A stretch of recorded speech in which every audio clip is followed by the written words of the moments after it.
Rise కృష్ణతి ఆలయ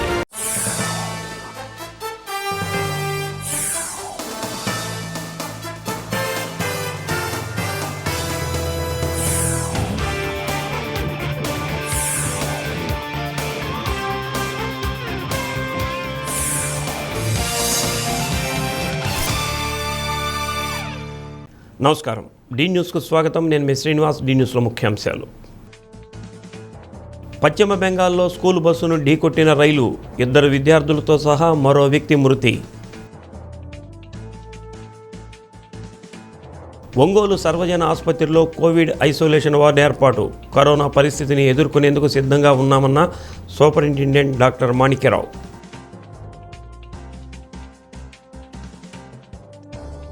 ఒంగోలులో indoor auditorium నిర్మించే దిశగా కృషి చేస్తాం. ఎంపీ మాగుంట శ్రీనివాసురెడ్డి హామీ.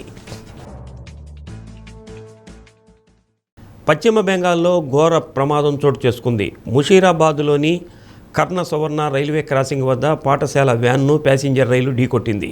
తెరచి ఉన్న రైల్వే క్రాసింగ్ వద్ద వ్యాన్ పట్టాలు దాటుతుండగా రైలు ఢీకొట్టింది. ఈ ప్రమాదంలో 3 చనిపోగా అందులో 2 విద్యార్థులు ఉన్నారని అధికారులు వెల్లడించారు.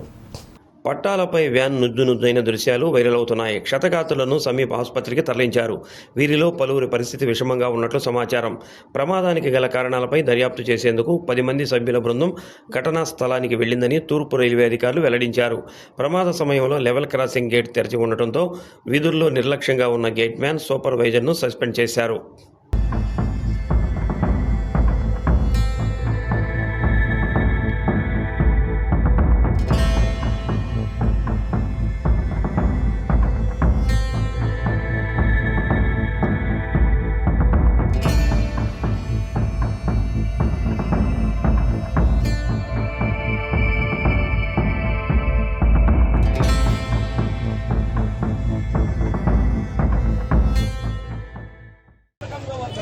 सुअर मानुष ना क्या भाग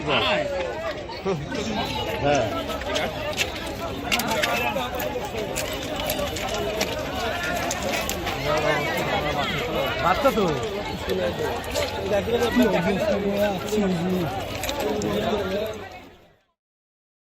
ఒంగోలు నగరపాలక సంస్థ పరిధిలో ఆర్థికేతర సమస్యల పరిష్కారానికి టోల్ ఫ్రీ నెంబర్ సౌకర్యాన్ని అందుబాటులోకి తీసుకొచ్చారు. దానిపై అవగాహన కల్పిస్తూ చర్చి సెంటర్లో ప్లకార్డులతో ప్రదర్శన చేశారు. ప్రజలు టోల్ ఫ్రీ నెంబర్ 1800-425-2381కు ఫోన్ చేసి తమ సమస్యలను నేరుగా తెలియచేయవచ్చని కమిషనర్ వెంకటకృష్ణయ్య తెలిపారు. శానిటరీ సూపర్వైజర్ పిచ్చయ్య, మున్సిపల్ సిబ్బంది, కార్మికులు పాల్గొన్నారు.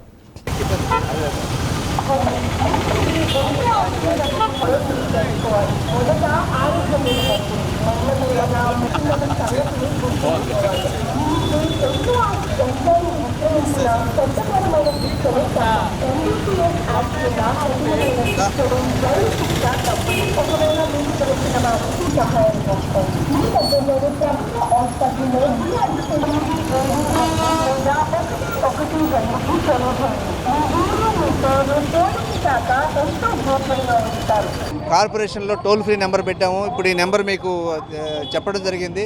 దయచేసి ప్రజలందరూ కూడా ఈ అవకాశం ఉపయోగించుకొని మీకు మంచినీళ్ళు రాకపోయినా లేదా చెత్త ప్రతిరోజు కూడా తీగిపోయినా అట్లాగే వచ్చేసేసి వీధి లైట్ వెళ్ళకపోయినా ఏ సమస్య ఉన్నా కూడా మీరు దయచేసి టోల్ ఫ్రీ నెంబర్కి ఫోన్ చేస్తే మా వాళ్ళు అక్కడ నోట్ చేసుకొని మళ్ళా పరిష్కరించి మీకు తెలియజేయడం జరుగుతుంది. ఉదయం 6 నుంచి రాత్రి 8 వరకు పనిచేస్తుంది. 2 షిఫ్ట్లు, ఉదయం 6 నుంచి మధ్యాహ్నం 1 గంట వరకు ఒక షిఫ్టు, 1 గంట నుంచి సాయంత్రం 8 గంటల వరకు ఒక షిఫ్ట్ పనిచేస్తే ఫైనాన్షియల్ అయితే టైం తీసుకొని చెప్పడం, నాన్ ఫైనాన్షియల్ లైట్ వెలగట్లేదు లేకపోతే చెత్త తీయట్లేదు తక్షణ పరిష్కారం చేసుకునే చర్యల్లో భాగంగా ఇది ఏర్పాటు చేయడం జరిగింది. ప్రజలందరూ కూడా ఈ అవకాశాన్ని విరివిగా ఉపయోగించుకోవాలని చెప్పని రిక్వెస్ట్ చేస్తూ ఉన్నా. అట్లాగే పారిశుద్ధ్యం విషయంలో తడి చెత్త పొడి చెత్త ఖచ్చితంగా మీరు వేరు చేసి ఇవ్వాలని చెప్పని రిక్వెస్ట్ చేస్తూ ఉన్నా. అది మీకు ఎరువుగా మార్చి కూడా మళ్ళీ 20 రోజుల్లో మీకు అందజేయబడుద్ది. ఈ విధంగా కూడా మీరు కోఆపరేషన్ చేసి పట్టణాన్ని పరిశుభ్రంగా ఉంచే దిశగా మీ అందరి సహకారం ఇవ్వాల్సిందిగా రిక్వెస్ట్ చేస్తా ఉన్నాను. అందరూ కూడా పేరు పేరున మన రోజుకు కాల్స్ అని చెప్పినంటే గతంలో 4-5 కాల్స్ వచ్చేటి, అవి ఇప్పుడు ఒక 15-20 కాల్స్ వస్తూ ఉన్నాయి. తక్షణం ఏదైనా ఉన్నా కూడా వాళ్ళకి ఫోన్ చేసి నోట్ చేసుకోవడం, వాళ్ళకి మళ్ళీ ఫోన్ చేసి తెలియజేయడం జరుగుతూ ఉంది. ఈ విధంగా చేస్తూ ఉన్నా. ఇంకా కూడా మీ అందరి సలహాలు తీసుకొని ఇంకా మెరుగైన చర్యలు కూడా తీసుకుంటాం. కోవిడ్ పరిస్థితులను ఎదుర్కొనేందుకు సంసిద్ధంగా ఉన్నామని ప్రభుత్వ సర్వజన ఆసుపత్రి సూపరింటెండెంట్ డాక్టర్ ఎస్ మాణిక్యరావు అన్నారు. ఒంగోలు జీజీహెచ్లో కోవిడ్ పోర్టబుల్ యూనిట్ ఐసోలేషన్ వార్డుల ఏర్పాటు అనంతరం మీడియాకు వివరించారు. రాష్ట్రంలో గుంటూరు, కడప, విజయవాడ, విశాఖపట్నం ప్రాంతాలలో కోవిడ్ కేసులు నమోదయ్యాయని, 4 మృతి చెందినట్లు వెలుగులోకి వచ్చిందని అన్నారు. కలెక్టర్ రాజాబాబు ఆదేశాల మేరకు జీజీహెచ్లో ప్రత్యేకంగా 15 బెడ్స్, ఐసోలేషన్ రూమ్స్, 2 టెస్టింగ్ రూములు ఏర్పాటు చేశామని అన్నారు. కోవిడ్ కేసులు పరీక్షల కోసం 100 కిట్స్ అందుబాటులో ఉన్నాయని అన్నారు. 60 సంవత్సరాలు పైబడిన వారికి, క్యాన్సర్ పేషెంట్లకు, ఇమ్యూనిటీ పవర్ తగ్గిన వారికి కరోనా వచ్చే అవకాశం ఉందని, వారు తగిన జాగ్రత్తలు పాటించాలని అన్నారు. ప్రజలు ఎలాంటి భయాందోళన చెందకుండా తగు జాగ్రత్తలు తీసుకుంటే కరోనాని ఎదుర్కోవచ్చని అన్నారు. ఏదైనా అనుమానం ఉంటే వెంటనే జీజీహెచ్లోని కోవిడ్ కేంద్రంలో సంప్రదించాలని కోరారు. Principal Srivani, CSR MO Madhavilatha, deputy RMO Sunil Gavaskar ఉన్నారు. కోవిడ్ కేసులు వస్తే మీరు సంసిద్ధంగా ఉండండి, అన్ని విధాలా అన్ని విపత్కర పరిస్థితులు ఎదుర్కోవడానికి సిద్ధంగా అనేది మాకు మెసేజ్ వచ్చింది. మన జిల్లా కలెక్టర్ రాజబాబు గారి సూచనల మేరకు మరియు అందరు అధికారుల మేరకు మేము కొన్ని రూమ్స్ ఇక్కడ ఐడెంటిఫై చేయడం జరిగింది. దాదాపు 10-15 బెడ్స్, వాటికి సపరేట్గా వెంటిలేటర్ ఫెసిలిటీ పెట్టుకొని ఆక్సిజన్ సిలిండర్స్తో అరేంజ్ చేయడం జరిగింది. అదేవిధంగా 2 చోట్ల టెస్టింగ్ ఏరియాస్ ఐడెంటిఫై చేసి మేము ఎటువంటి రష్ వచ్చినా, ఎటువంటి చిన్న డౌట్ వచ్చినా కూడా వాళ్ళను సబ్జెక్ట్ చేస్తున్నాము. కోవిడ్ చేయడానికి కిట్స్ కూడా మా దగ్గర ఉన్నాయని తెలియజేసుకుంటున్నాను. ఒక 100 వరకు కిట్స్ ఉన్నాయి. ఒకవేళ ఏమైనా మాకు ఒక డౌట్ వస్తే, ఏ విధమైన డౌట్ వచ్చినా కూడా మేము దాన్ని పరీక్ష చేసి మైక్రోబయాలజీ వాళ్ళకి హ్యాండ్ ఓవర్ చేసి తదుపరి చర్యలు తీసుకోవడం జరుగుతుంది. ఇంతవరకు మాకు ఎటువంటి కేసు రాలేదని తెలియజేసుకుంటాం. జిల్లాలో గుంటూరు, విజయవాడ సైడ్ వచ్చిందంటున్నారు. మనకి ఏదైతే ఆ దగ్గు, జలుబు, జ్వరము తీవ్రత ఉన్నప్పుడు మేము చేస్తామండి. డౌట్ వచ్చినప్పుడు అప్పుడు పాజిటివ్ వచ్చే అవకాశం ఉంటుంది. వచ్చినప్పుడు మేము వాళ్ళకు ఇంట్లో హోమ్ ఐసోలేషన్ కానీ క్రైటీరియాని బట్టి వాళ్ళు సిక్ ఉంటే మేము ఈ సపరేట్ వార్డ్స్ పెట్టడం జరిగింది. ఇక్కడ పెట్టుకోవడం కానీ జరుగుద్ది. మా టీం కానీ, అనెస్థీషియా టీం కానీ, మెడిసిన్ వాళ్ళు కానీ అందరం సంసిద్ధులుగా ఉన్నాం. చాలా ప్రభావం అంత ఎక్కువగా ఉండదని నా అభిప్రాయము. ఎందుకంటే ఇది చాలా మినిమల్గా, ట్రివియల్గా ఉంటుంది. ఆల్రెడీ అది పాండమిక్ అయిపోయింది. ఇప్పుడు వచ్చేది అంత తీవ్రంగా ఉండదు. కానీ ఎవరికైనా ఓల్డ్ ఏజ్ 70-80 ఏళ్ళలో షుగరు, క్యాన్సర్ ఉండే వాళ్ళను జాగ్రత్తగా చూసుకోవాల్సిన అవసరం ఉంది అని నేను ప్రజలకు తెలియజేస్తున్నాను. మీ ఇంట్లో వాళ్ళకి ఎవరికైనా జబ్బు ఉండి 80 ఏళ్ళ పైబడిన వాళ్ళకు షుగర్ వ్యాధి, హార్ట్ వ్యాధి, తర్వాత ఇమ్యూనిటీ తక్కువగా ఉండి క్యాన్సర్ ట్రీట్మెంట్ తీసుకున్న వాళ్ళకు ఏమాత్రం కూడా జ్వరము, ఈ లక్షణాలు కనిపించినా కూడా దగ్గు ఇమ్మీడియట్గా మా దగ్గరికి తీసుకొని వస్తే మేము తదుపరి రియాక్షన్ తీసుకొని మీకు సీరియస్ కాకుండా కాపాడుకోగలమని మీకు చెప్పాలి. ప్రజలకు ఈ జ్వరం వచ్చిన వాళ్ళు వీలైనంత త్వరగా ఇంట్లో వైద్యం తీసుకొని డాక్టర్కి చూపించుకోండి. అండ్ మీరు భయపడాల్సిన అవసరం లేదు. ఇప్పుడున్న కరోనా అప్పుడు తీవ్రత ఉండదు. అసలు కరోనా ఇంతవరకు ఒంగోలులో మాకు ఎవరికి రాలేదు. మా పేషెంట్లకు అటువంటి వాళ్ళు ఎవరు రాలేదు. మీరు భీతిని చెందాల్సిన అవసరం లేదు, భయపడాల్సిన అవసరమే లేదు. మేము సంసిద్ధంగా ఉన్నాము, అన్నీ రెడీగా పెట్టుకున్నాము. మందులు, వెంటిలేటర్స్, సిబ్బంది అండ్ ఏరియా కూడా ఐసోలేట్ చేసి పెట్టున్నాము. అంతకుముందు ఉన్నంత తీవ్రత దీంట్లో 100% ఉండదని తెలియజేసుకుంటాం. జిల్లాలైన గుంటూరు, విజయవాడ, కడప వీటిల్లో కొన్ని కోవిడ్ కేసెస్ వచ్చిన నేపథ్యంలో మేము కూడా సర్వసన్నద్ధమై ఉన్నాము కోవిడ్ని ఎదుర్కోవడానికి.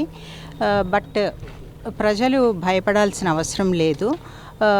కోమార్బిడిటీస్ ఉన్నవాళ్ళు, ఏజ్ పెద్దగా ఏజ్ అబవ్ 60 ఇయర్స్ వాళ్ళు, ఇమ్యూనిటీ తక్కువ ఉన్నవాళ్ళు, ఏమన్నా జ్వరము, దగ్గు, జలుబు లాంటి సిమ్టమ్స్ కనిపిస్తూనే వెంటనే డాక్టర్స్ని అప్రోచ్ అయితే మేము తప్పకుండా వాళ్ళని రక్షించడానికి సంసిద్ధులుగా ఉన్నాము.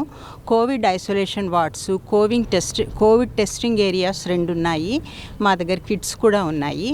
సో ప్రజలు భయపడాల్సిన అవసరం లేదు. మేము వారిని ట్రీట్ చేయడానికి సర్వసన్నద్ధులుగా ఉన్నాం. విద్యుత్ ఉద్యోగుల హక్కుల సాధనకు ఆంధ్రప్రదేశ్ ఎలక్ట్రిసిటీ ఎంప్లాయీస్ యూనియన్ 1104 కృషి చేస్తుందని యూనియన్ రాష్ట్ర కార్యనిర్వాహక అధ్యక్షుడు ఆర్ సంజీవరావు, సిపిడిసిఎల్ డిస్కమ్ కార్యదర్శి నందిగామ శర్మ అన్నారు. కనిగిరిలో నిర్వహించిన ఆంధ్రప్రదేశ్ ఎలక్ట్రిసిటీ ఎంప్లాయీస్ యూనియన్ 1104 ప్రకాశం జిల్లా సర్వసభ్య సమావేశంలో పాల్గొన్నారు. కనిగిరిలో యూనియన్ ఆధ్వర్యంలో భారీ ప్రదర్శన నిర్వహించారు. జిల్లా అధ్యక్షునిగా తేళ్ల జాన్సన్, జిల్లా కార్యదర్శిగా సిహెచ్ హరికృష్ణ, జిల్లా కార్యనిర్వాహక అధ్యక్షుడిగా సిహెచ్ రవికాంత్, పి అప్పారావు, జిల్లా ఆర్గనైజింగ్ సెక్రటరీలుగా ఏవి ప్రతాప్, బి సురేష్, జిల్లా అధికారిగా యు రవిశంకర్లను ఎన్నుకున్నారు. రాష్ట్ర అదనపు ప్రధాన కార్యదర్శి అన్నే శ్రీనివాసరావు తదితరులు పాల్గొన్నారు.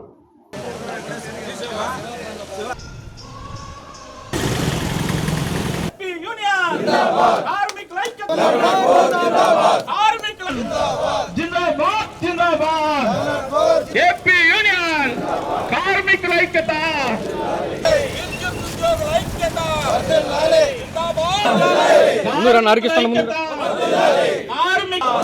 కార్మికుల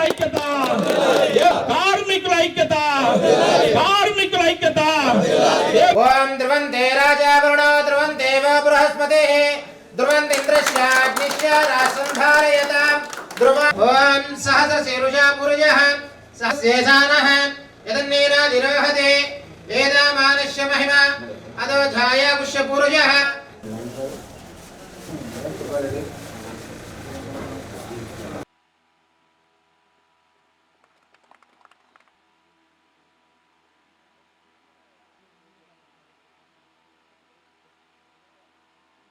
జనరల్ కౌన్సిల్ సమావేశానికి మరియు ఆంధ్రప్రదేశ్ ఎలక్ట్రిసిటీ ఎంప్లాయీస్ యూనియన్ 1104 ప్రకాశం ప్రాంతీయ శాఖ యొక్క జనరల్ కౌన్సిల్ సమావేశం కనిగిరిలో ఏర్పాటు చేయడం జరిగింది. ఈ సందర్భంగా మా డిస్కమ్ సెక్రటరీ గారు అయినటువంటి నందిగామ శర్మ గారి చేతుల మీదుగా ఈ కనిగిరి డివిజన్ యొక్క కార్యకలాపాలు యూనియన్ కార్యకలాపాలు నిర్వహించడం కోసం కార్మికులందరూ వారి యొక్క నూతన కార్యాలయాన్ని ప్రారంభోత్సవం నందిగామ శర్మ గారి చేతుల మీదుగా ప్రారంభించుకోవడం జరిగింది. తదుపరి పూజా కార్యక్రమం అయిపోయిన తర్వాత జనరల్ బాడీ సమావేశంలో ప్రాంతీయ కార్యవర్గాన్ని ఎన్నుకోవడం జరిగింది. వారిలో ఏకగ్రీవంగా అధ్యక్షులుగా సిహెచ్ హరికృష్ణ గారు, అధ్యక్షులుగా టి జాన్సన్ గారు, కార్యదర్శిగా సిహెచ్ హరికృష్ణ గారు, వర్కింగ్ ప్రెసిడెంట్గా సిహెచ్ రవికాంత్ గారు మరి తదితరులు ఎన్నిక కాబడినారు. వీరు ఈ తదుపరి 2 సంవత్సరాల కాలానికి ఉమ్మడి ప్రకాశం జిల్లా కార్యవర్గంగా పనిచేస్తారు. కార్మికుల యొక్క సమస్యలను నిరంతరం వారి దృష్టికి తీసుకెళ్లి మేనేజ్మెంట్ దృష్టికి తీసుకెళ్లి వాటిని పరిష్కరించే విధంగా త్వరలో జరగబోవు పే రివిజన్లో యూనియన్లో ఉన్నటువంటి మెంబర్ని అందరినీ ఉత్తేజపరిచేసి వారిని అందరినీ పార్టిసిపేట్ చేసి వారికి రావాల్సినటువంటి డిఏలు అయితే ఏమి బకాయిలు అయితే ఏమైతే ఉన్నాయో వాటినన్నింటినీ సాధించేందుకు వీరు నిరంతరం కష్టపడి పనిచేసి కార్మికులకు మేలు చేస్తారని చెప్పి కోరుకుంటా. ఈరోజు జరిగిన ఎన్నికల్లో రీజనల్ ప్రెసిడెంట్గా జాన్సన్ గారు, రీజనల్ సెక్రటరీగా హరికృష్ణ గారు, అట్లాగే వర్కింగ్ ప్రెసిడెంట్గా రవికాంత్ గారు తదితరులు ఎన్నికయ్యారు. వారందరికీ డిస్కామ్ తరఫున కృతజ్ఞతలు తెలియజేస్తూ నేను నూతనంగా ప్రకాశం రీజనల్ కార్యదర్శిగా ఎన్నుకోబడాను. ఈ యొక్క నూతనంగా ఎన్నుకోబడిన కార్మికుల సమస్యలపై కార్మికుల యొక్క ఆశాభావాలకు మనోభావాలకు ముందుకు నడిపిస్తానని ఈ యొక్క ప్రకాశం జిల్లా ప్రాంతీయ తరపున మమ్మల్ని అందరినీ ఎన్నుకున్నందుకు ప్రతి అధ్యక్ష కార్యదర్శికి కౌన్సిల్ మెంబర్లందరికీ శుభాకాంక్షలు తెలియజేస్తున్నాను. జిల్లా పరిషత్ సాధారణ నిధులు 15వ ఆర్థిక సంఘం నిధులతో చేపట్టిన పనులను త్వరితగతిన పూర్తి చేయాలని జడ్పీసీఈఓ చిరంజీవి తెలిపారు. కలెక్టరేట్ సమావేశ మందిరంలో పంచాయతీరాజ్, ఇంజనీరింగ్, తాగునీటి సరఫరా విభాగం ఇంజనీరింగ్ అధికారులతో జిల్లా పరిషత్ నిధులతో చేపట్టిన పనుల పురోగతిపై సమీక్షించారు. ఉమ్మడి ప్రకాశం జిల్లాకు 15 కోట్లు నిధులు మంజూరు చేయడం జరిగిందని, తాగునీటి పథకాలకు అత్యంత ప్రాధాన్యత ఇస్తున్నందున నీటి పథకాలు త్వరితగతిన పూర్తి చేయాలని అన్నారు. పంచాయతీరాజ్ ఎస్సీ అశోక్, తాగునీటి సరఫరా విభాగం ఎస్సీ నాగేశ్వరరావు, ఇతర ఇంజనీరింగ్ అధికారులు పాల్గొన్నారు.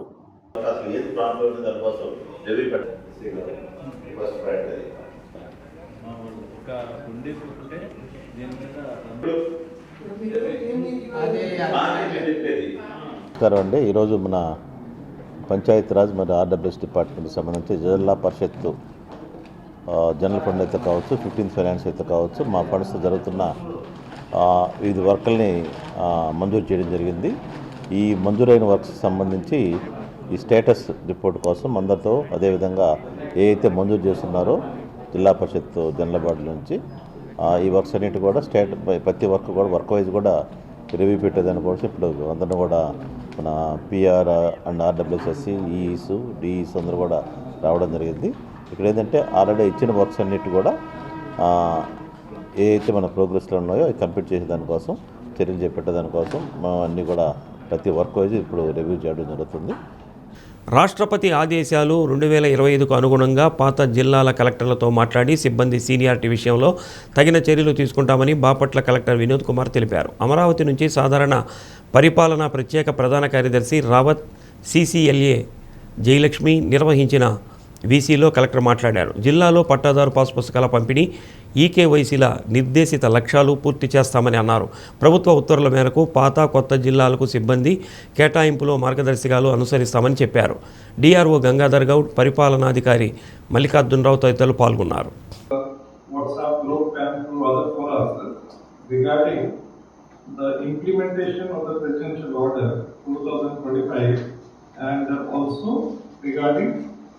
The need to complete this process in a time-bound manner in view of the phase 2 of the job tender. Okay. 75, it was applicable to the state of Andhra Pradesh and subsequently after bifurcation of state in 2014 and reorganization of districts in 2022, the need to reorganize the local cadres. So, there was a lot of correspondence with the Government of India, and finally on 15 December 2025, the new provincial order was notified. There are several changes made by the new provincial order in terms of the definition of local area, the definition of local candidates.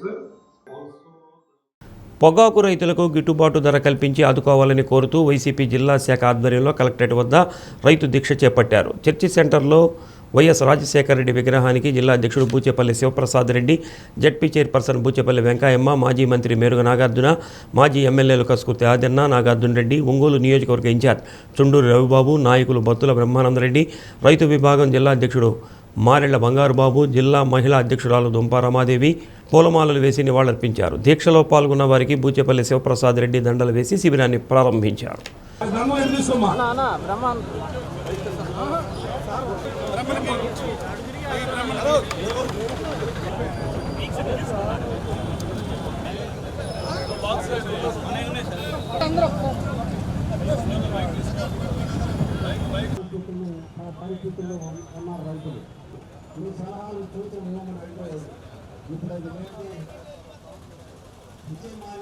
ఒక్కరోజు ఆయన చేసే అప్పు జగన్మోహన్ రెడ్డి గారి ప్రభుత్వంలో రైతులను కట్టుకుంటే కట్టుకోండి లేకపోతే లేదనే సున్నా వడ్డీ పథకం రైతాంగాన్ని చేసినటువంటి జగన్మోహన్ రెడ్డి గారి ప్రభుత్వంలో జగన్మోహన్ రెడ్డి గారు మాజీ మంత్రులు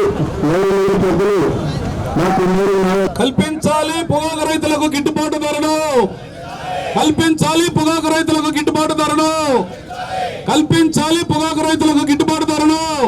వైఖరి నశించాలి కూటమి ప్రభుత్వం నిరంకుశ వైఖరి, కల్పించాలి పొగాకు రైతులకు గిట్టుబాటు ధరను. ఒంగోలులో ఇండోర్ ఆడిటోరియం నిర్మించే దిశగా కృషి చేస్తానని ఎంపీ మాగుంట శ్రీనివాసరెడ్డి హామీ ఇచ్చారు. కళాకారుల సమస్యలపై జిల్లా రంగభూమి కళాకారుల సంఘం ఆధ్వర్యంలో ఎంపీ మాగుంట కార్యాలయంలో కలిసి విన్నవించారు. ఏపీజేయూయూ నాయకులు ఎంపీని కలిసి రైల్వేలో జర్నలిస్టులకు పాస్ సౌకర్యాన్ని పునరుద్ధరించేలా కృషి చేయాలని కోరారు. దీంతో పాటు జర్నలిస్టుల సంక్షేమానికి తోడ్పాటు అందించాలని అన్నారు. సీఎం సహాయ నిధి చెక్కులను పంపిణీ చేశారు. వివిధ ప్రాంతాలకు చెందిన ప్రజలు వారి సమస్యల పరిష్కారానికి చర్యలు తీసుకోవాలని వినతి పత్రాలు అందజేశారు. జిల్లా రంగభూమి కళాకారుల సంఘం ప్రధాన కార్యదర్శి అంగల్కుర్తి ప్రసాద్, కోశాధికారి దేనుకొండ సుబ్బయ్య, పలు సంఘాల నాయకులు ఎం ఆంజనేయులు, వాకా సంజీవరెడ్డి, చెల్ల నాగేశ్వరమ్మ, ఏపీజేయూయూ జిల్లా అధ్యక్షుడు సుబ్బారావు, రాష్ట్ర అధ్యక్షుడు మేకపాటి మాల్యాద్రి, పలువురు జర్నలిస్టులు పాల్గొన్నారు.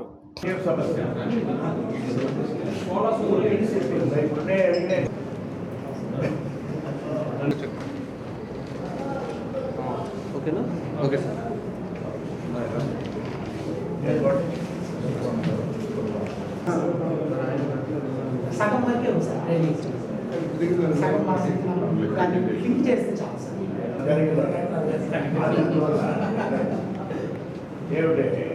రిప్రజెంట్ చేస్తున్నా ఏమైంది సుబ్రాయన్ చెప్పాయి కదా, అదే కేసు అన్నీ కూడా అనేది అవుతుంది. ఉత్తరప్రదేశ్ గాజియాబాదులోని మోదీనగర్లో 32 ఏళ్ల యువకుడు ఆస్తి కోసం కన్న తండ్రిని పిస్టల్తో కాల్చి చంపిన ఘటన చోటు చేసుకుంది. ఏసీపీ భాస్కర్ వర్మ తెలిపిన వివరాల ప్రకారం మోదీనగర్ పోలీస్ స్టేషన్ పరిధి బుఢానా గ్రామానికి చెందిన 52 ఏళ్ల హరివంశ్ చౌదరి ఆ ప్రాంతంలో సంపన్న రైతు. ఆయనకు గ్రామంలో 47 ఎకరాల భూమితో పాటు ఢిల్లీ మేరట్ మార్గంలో ఓ షాపింగ్ కాంప్లెక్స్ ఉంది. వాటి విలువ 150 కోట్లు ఉంటుంది. ఆయనకు భార్య అనిత, పెద్ద కుమారుడు నిఖిల్, చిన్న కుమారుడు నీషు ఉన్నారు. నిఖిల్ మద్యానికి బానిసవడంతో హరివం తరచూ అతడిని మందలించేవారు. హరివం ఇంతకుముందే నిఖిల్కు షాపింగ్ కాంప్లెక్స్లోని కొన్ని దుకాణాలు 15 ఎకరాల భూమి రాసిచ్చారు. మిగిలిన ఆస్తిని కూడా తన పేరుపై బదిలీ చేయాలని నిఖిల్ ఒత్తిడి చేశారు. హరివం అందుకు నిరాకరించారు. నిఖిల్ మద్యం మత్తులో ఇంటికి చేరడంతో తండ్రి మందలించారు. ఈ క్రమంలో ఆస్తి విషయమై ఇద్దరి మధ్య వాగ్వివాదం జరిగింది. నిఖిల్ పిస్టల్తో తండ్రిపై కాల్పులు జరిపాడు.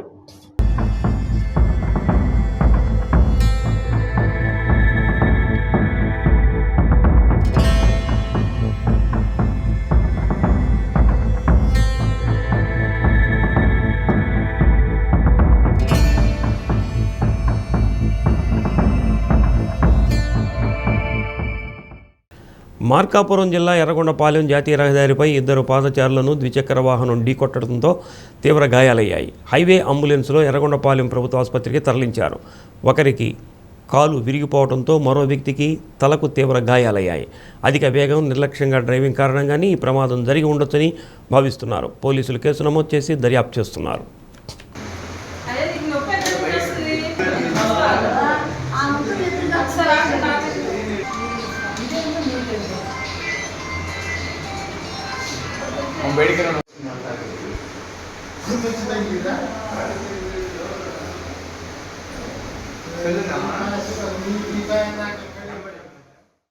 ఒంగోలు శ్రీ ప్రసన్న చెన్నకేశవ స్వామివారి దేవస్థానంలో శ్రీ రాజ్యలక్ష్మి అమ్మవారికి ఆషాఢమాసం శుక్రవారం సందర్భంగా పంచామృతాభిషేకం నిర్వహించారు. అర్చక స్వామి రమానాథాచార్యులు శ్రీసూక్త సహితంగా అమ్మవారికి గంధం, పసుపు, కుంకుమతో అభిషేకాన్ని జరిపించి తులసిమాలలు నివేదన చేశారు.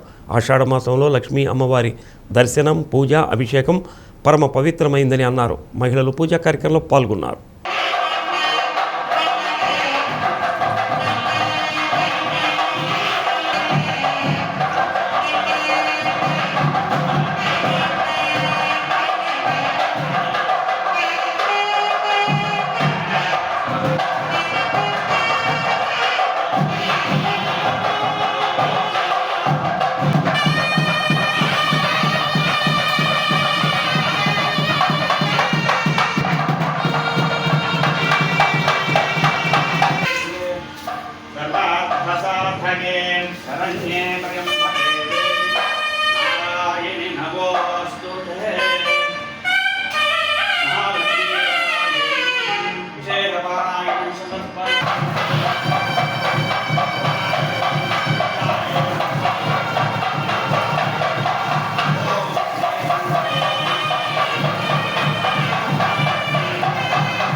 బావిలో పడి విలేకరి మృతి చెందిన సంఘటన సంతనొతలపాడులో వెలుగు చూసింది. పోలీసులు తెలిపిన వివరాల ప్రకారం కామేపల్లి వారి పాలెనికి చెందిన 60 ఏళ్ల కందుల వెంకటకృష్ణ ప్రసాద్ ఒంగోలులో నివాసం ఉంటున్నారు. బుధవారం రాత్రి ఇంటికి రాకపోవడంతో కుటుంబ సభ్యులు, మండల సిపిఎం నాయకులు వెతికారు. చివరకు సమాచారం తెలియకపోవడంతో పోలీసులకు సమాచారం అందించారు. సీసీటీవీ ఆధారంగా సంతనూతలపాడులో ఆయన వెళ్లిన మార్గాన్ని గుర్తించారు.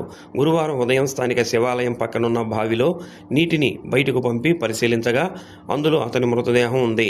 సంఘటనా స్థలాన్ని సీఐ శేషగిరిరావు, ఎస్ఐ అజయబాబులు పరిశీలించారు. సచివాలయం వద్దకు వచ్చిన ప్రసాద్ అక్కడ బావిపై కూర్చుని ఫోన్ మాట్లాడుతుండగా ప్రమాదవశాత్తు అందులో పడ్డారని భార్య విజయలక్ష్మి ఇచ్చిన ఫిర్యాదు మేరకు కేసు నమోదు చేసినట్లు పోలీసులు తెలిపారు.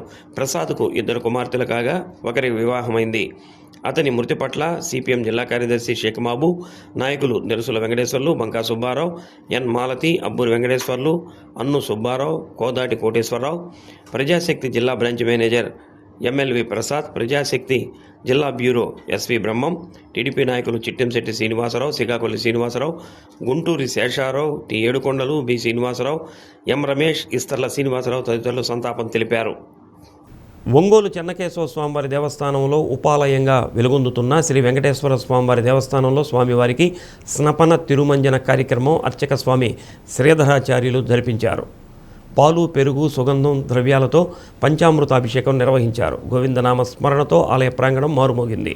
స్వామివారి దివ్యమంగళ విగ్రహానికి మహామంగళహారతులు సమర్పించి తీర్థప్రసాదాలు అందజేశారు.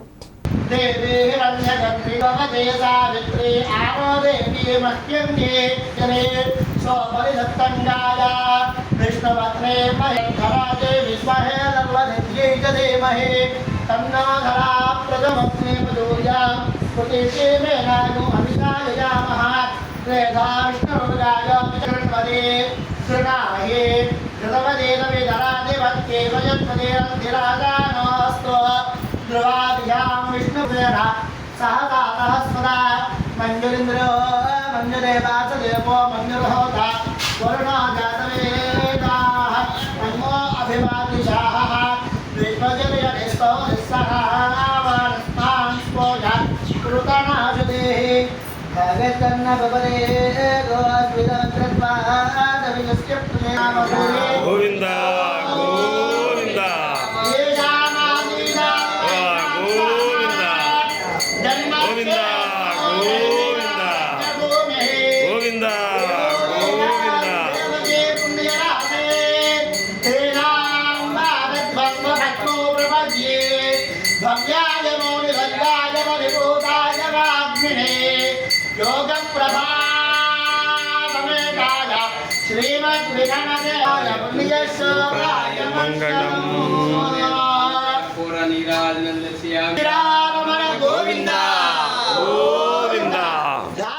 ఎలినినో కారణంగా రాష్ట్రంలో అనిశ్చిత వాతావరణం ఏర్పడటంతో రైతులకు 50% రాయితీతో పశుగ్రాసం అందించడం జరుగుతుందని అద్దంకి పశు వైద్యశాల సహాయ సంచాలకులు డాక్టర్ బ్రహ్మయ్య తెలిపారు.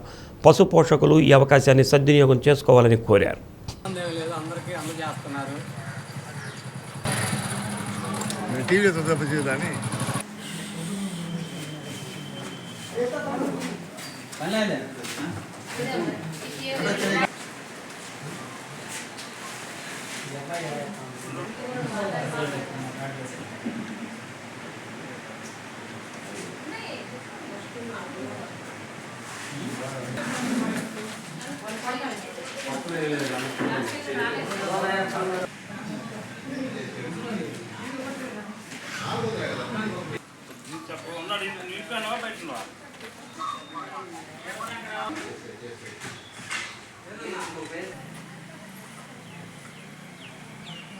ప్రస్తుతం రాష్ట్రంలో నెలకొన్న ఆర్థిక ఎల్నినో పరిస్థితులను బట్టి పశుగ్రాసానికి కొరత ఉందనే ఉద్దేశంతో ప్రభుత్వం వారు సబ్సిడీ మీద పశుగ్రాసాన్ని సరఫరా చేయమని ఆదేశించి అలాగే సరఫరా చేస్తున్నారు.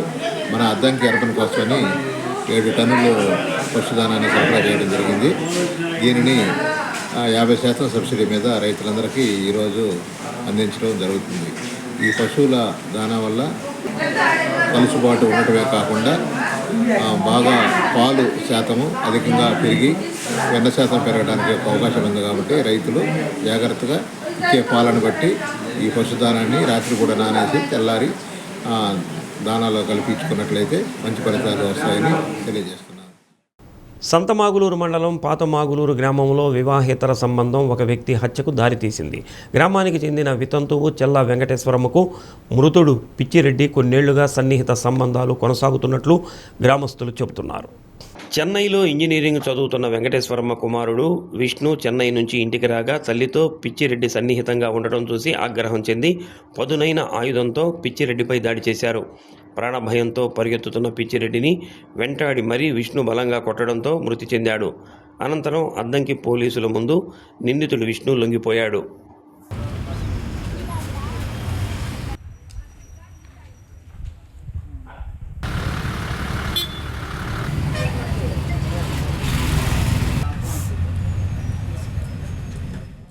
బులెటిన్ ముగించే ముందు ముఖ్యాంశాలు మరోసారి. పశ్చిమ బెంగాల్లో స్కూల్ బస్సును ఢీకొట్టిన రైలు, 2 విద్యార్థులతో సహా మరో వ్యక్తి మృతి. ఒంగోలు సర్వజన ఆసుపత్రిలో కోవిడ్ ఐసోలేషన్ వార్డు ఏర్పాటు, కరోనా పరిస్థితిని ఎదుర్కొనేందుకు సిద్ధంగా ఉన్నామన్న సూపరింటెండెంట్ డాక్టర్ మాణిక్యరావు.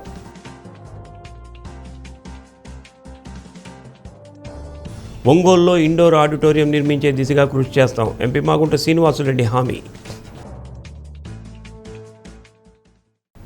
డి న్యూస్లో నేటి మాట. ప్రపంచంలో అతిపెద్ద దూరం ఏదైనా ఉంది అంటే అది 2 వ్యక్తుల మధ్య ఉండే అపార్థం మాత్రమే. అది ఎంతటి బలమైన బంధాలనైనా క్షణాల్లో ముక్కలు చేయగలదు.